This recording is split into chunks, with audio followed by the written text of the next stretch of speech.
ওমরে ফারুক রাদিয়াল্লাহু তাআলা আনহু, ওনার কথা শুনলে গায়ের মধ্যে গুজবাম হয়, গায়ের পশমগুলো দাঁড়িয়ে যায়। সুবহানাল্লাহ বলেন। কি পার্সোনালিটি ছিল, কি ব্যক্তিত্ব ছিল! মুনাফিকরা ওমরে ফারুককে জমের মতো ভয় পেতেন। শয়তান, খোদ শয়তান এই রাস্তা দিয়ে আসলে শয়তান অন্য রাস্তা দিয়ে হাঁটতো। ওমরে ফারুক রাদিয়াল্লাহু তাআলা আনহুর জীবনে যদি দেখেন, তাহলে সেখানে আপনি আদালতের, ইনসাফের, সুশাসনের, জাস্টিসের নমুনা দেখতে পাবেন। কয়টা শুনবেন?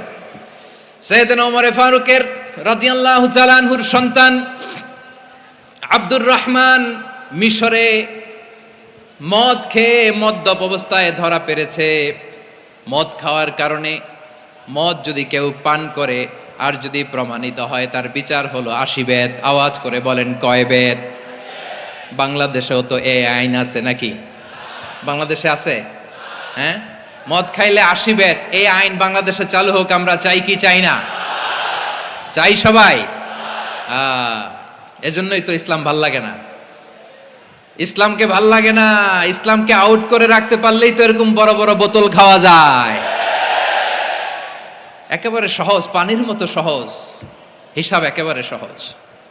ওমরে ফারুক রাদিয়াল্লাহু তাআলা আনহুর ছেলে ভুল করে মদ পান করে ফেলেছিলেন। আব্দুর রহমান, ঘটনা ঘটেছে মিশরে। মিশরের গভর্নর তখন আমর ইবনুল আস রাদিয়াল্লাহু তাআলা আনহু।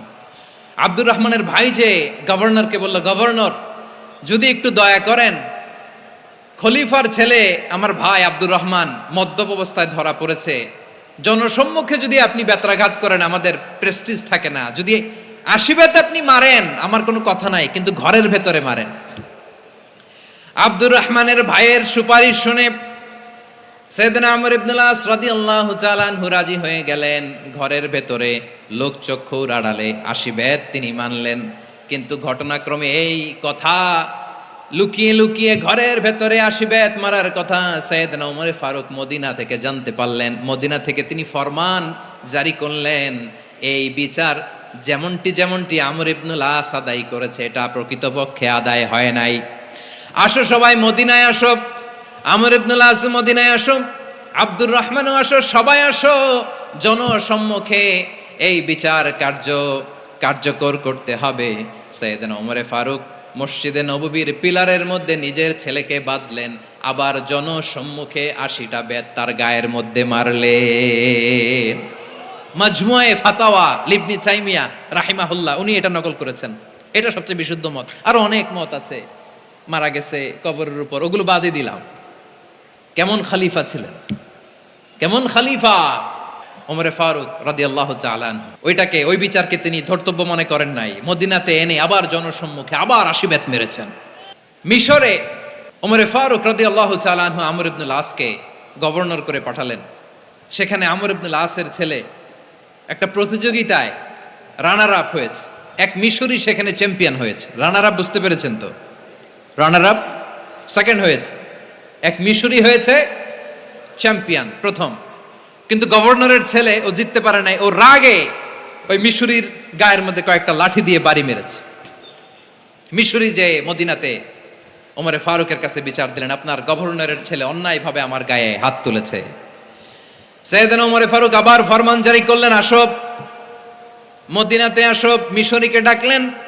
ওই মিশরের গভর্নর আমর ইবনুল আস রাদিয়াল্লাহু তাআলা আনহুকে ডাকলেন, তার ছেলেকেও ডাকলেন। সবাই বসে রইল। আমর ইবনুল আস রাদিয়াল্লাহু তাআলা আনহু মাথা নিচু করে বসে আছেন, লজ্জায় কাচুমাচু। হায় হায়, আজকে আমার ছেলের কারণে আমিরুল মুমিনিন খলিফাতুল মুসলিমিন ওমরে ফারুকের কাছে আমি জনসম্মুখে লজ্জিত হচ্ছি। সাইয়েদনা ওমরে ফারুক বললেন, এই নাও লাঠি। গভর্নরের ছেলে তোমার মাথার মধ্যে যতগুলো বাড়ি মেরেছে, আজকে জনসম্মুখে তুমি অতগুলা বাড়ি মারো। মিশরি বলে, থাক, আপনি যে ডেকে আনছেন সবার সামনে এটা বলছেন, এতেই আমি খুশি। আল্লাহু আকবার।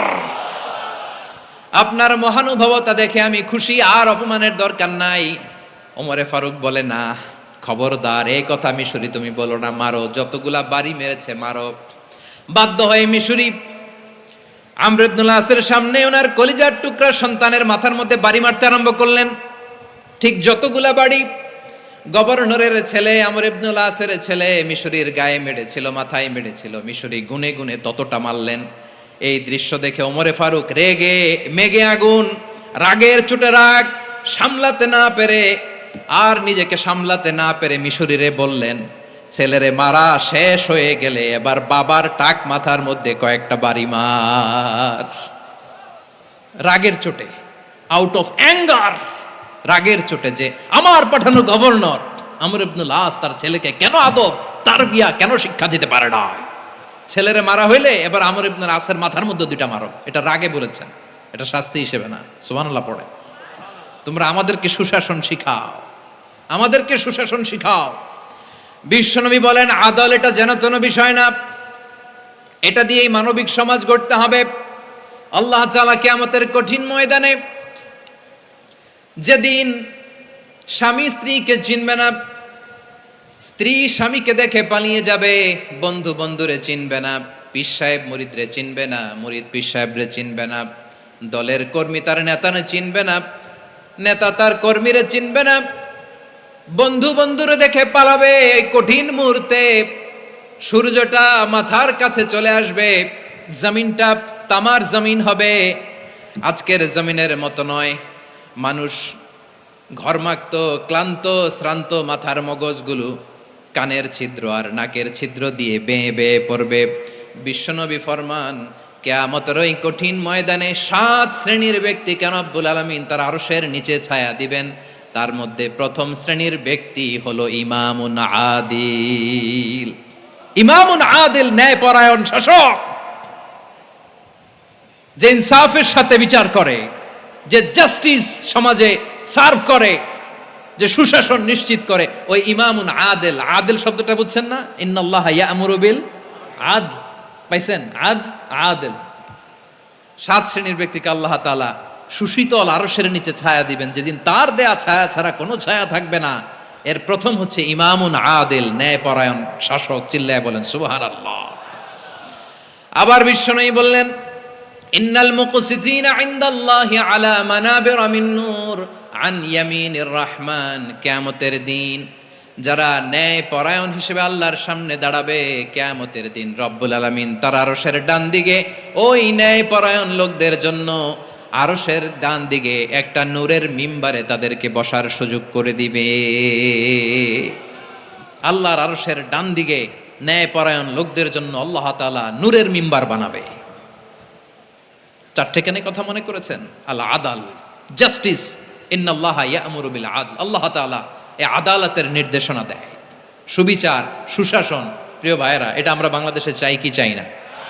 এই যে অরাজকতা, এই যে অন্যায়, এই যে জুলুম, এই যে ইনকনসিস্টেন্সি সমাজের অসঙ্গতির প্রধান কারণ জাস্টিস নাই, সুবিচার নাই, সুশাসন নাই। শেষবারের মতো আওয়াজ করে বলেন তো, আমরা বাংলাদেশে আদল চাই কি চাই না?